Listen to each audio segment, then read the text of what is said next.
Alright mga idol, so nasa 115 days yung ating tilapia.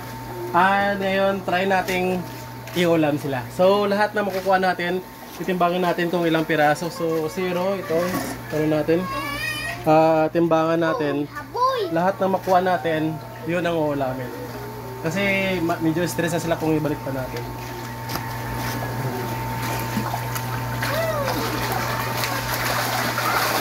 Alright.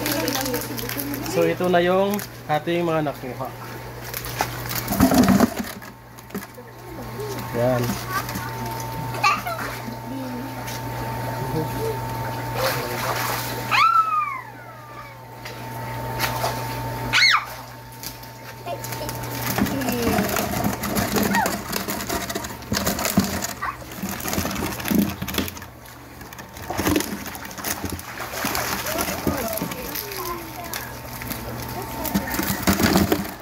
Alright, ito yung ating ulamin.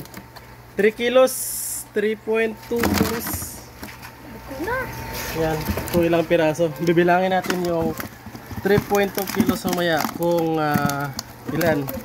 So wala tayong palipatan dito. Yung 3.2 kilos natin is 1, 2, 3, 4, 5, 6. Oh, malaki no? Oh, taba oh. 7, 8. Ito, sobrang taba. 9, 10, 11, 12, 13, 14, 15, 16, 17, 18, 19, 20, 21, 22, 23, 24, 25, 26, 27, 28 piraso mga idol yung ating 3.2 kilos. So 28, so more than 100 grams ang ating average body weight sa tilapia.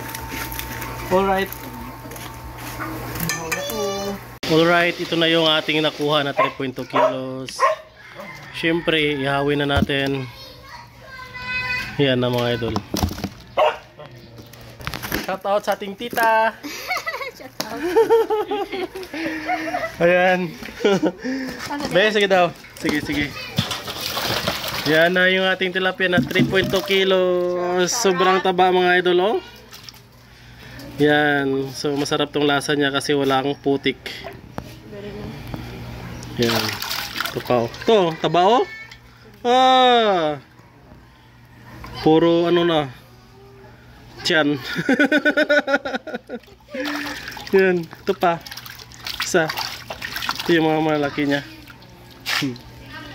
Yan, maliit man o malaki, kinunin natin kasi mas stress na sila kung ibalik natin.